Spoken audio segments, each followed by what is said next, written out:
بسم اللہ الرحمن الرحیم۔ السلام علیکم ورحمۃ اللہ وبرکاتہ۔ ناظرین، اسماء مشتقات کی دوسری قسم اسم مفعول کے بارے میں آج ہم پڑھیں گے۔ اسم مفعول یہ بھی مضارع سے اور فعل سے، مصدر سے گویا کہ مشتق ہوتا ہے، اور یہ ایسی ذات پر دلالت کرتا ہے جس کے اوپر کوئی فعل واقع ہو۔ تو اسم مفعول کی تعریف کیا ہوئی کہ وہ اسم مشتق کا مطلب جو دوسرے سے اخذ کیا گیا ہو، وہ اسم مشتق جو مضارع مجہول سے بنایا جائے یا مضارع مجہول سے اخذ کیا جائے، مطلب مشتق کیا جائے، اور ایسی ذات پر دلالت کرے، ایسی ذات پر دلالت کرے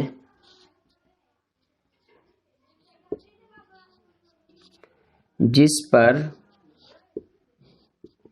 فعل واقع ہو۔ یعنی اس کے اندر دو باتیں ہوں گی، ایک ذات کا یعنی ایک کسی وجود، کسی ذات کے بارے میں بات ہوگی، دوسرا اس پر کوئی فعل واقع ہوگا۔ مثال کے طور پر یہاں پر ہم اس کی ایک مثال لے لیتے ہیں، مضروبن۔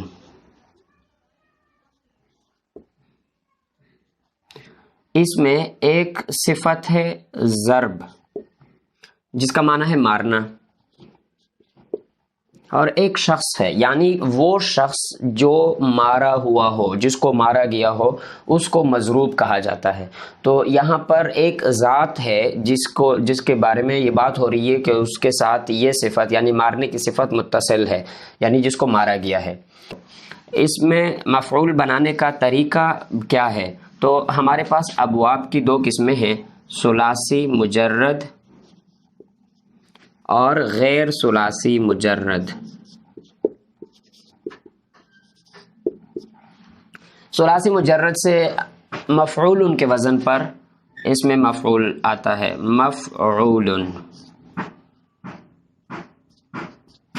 ثلاثی مجرد کی جتنے بھی ابواب ہیں ان سے یہ مفعول کے وزن پر آتا ہے۔ مثال کے طور پر ضرب یضرب سے پہلا جو باب ہے ہمارے پاس، ضرب یضرب، اس سے یہ آتا ہے مضروب کے وزن پر، مضروب۔ اسی طرح نصر ینصر سے یہ آتا ہے منصور کے وزن پر، اور سمع یسمع سے مسموع، کرم یکرم سے مکروم۔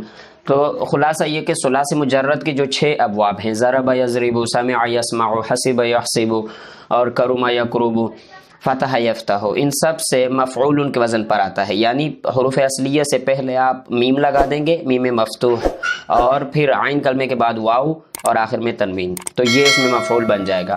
غیر ثلاثی مجرد سے ہم کیسے بناتے ہیں؟ غیر ثلاثی مجرد سے ہم اسی باب کے جس باب سے ہم اس میں مفعول بنانا چاہتے ہیں، اسی باب کے مضارع مجہول سے ہم اس طرح بنائیں گے کہ شروع میں یعنی اسی علامت مضارع کو ہٹا کر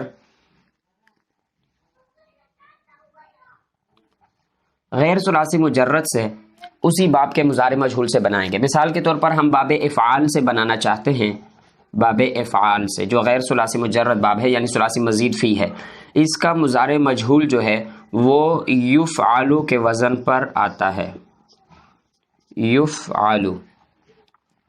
اب یہاں سے ہم اس میں مفعول کس طرح بنائیں گے؟ علامت مضارع کی جگہ یہ جو علامت مضارع ہے اس کو ہم ہٹا کر میم مضموم لگا دیں گے، اور باقی کو اپنے حال پر چھوڑ دیں گے، عین کے اوپر زبر، اور آخر میں تنوین لگا دیں گے۔ افعال سے مفعل کے وزن پر اس میں مفعول آئے گا۔ اسی طرح کوئی بھی باب ہو تو اس کو ہم دیکھیں گے، علامت مضارع کی جگہ میم مضموم لگا دیں گے، آخر سے پہلے والے حرف کو زبر دے دیں گے، اور آخر میں تنوین تمکن لگا دیں گے، یعنی جو اسم ہونے کی علامت ہے۔ باب استفعال ہے، مثال کے طور پر اگر ہم اس سے اس میں مفعول بنانا چاہیں تو اس کا جو مضارع مجہول ہے وہ ہے یستفعل، یستفعل۔ اسے ہم کیسے بنائیں گے؟ یا کی جگہ میم مضموم لگا دیں گے، باقی اپنی حالت پر، اور آخر سے پہلے عین کو زبر دے دیں گے اگر پہلے سے نہ ہو، اور آخر میں تنوین لگا دیں گے تو مستفعلن. اسی طرح باب انفعال سے منفعل ينفعل، باب انفعال کا مضارع مجہول ينفعل کے وزن پر آتا ہے، لہٰذا یہاں پر ہم کیا کریں گے، یا کی جگہ میم لگا دیں گے اور آخر میں تنوین، کیونکہ مضارع مجہول کی جتنی گردانیں ہیں ان سب گردانوں میں آخر سے پہلے والا یعنی جو عین کلمہ ہے وہ ہمیشہ مفتوح ہوتا ہے، اس لیے اس کو ذکر کرنے کی ضرورت نہیں ہے. تو ہم دو کام کریں گے. نمبر ایک، علامت مضارع کی جگہ میم مضموم، علامت مضارع کی جگہ میم مضموم، اور دوسرا یہ کہ آخری حرف یعنی لام کلمے پر تنوین.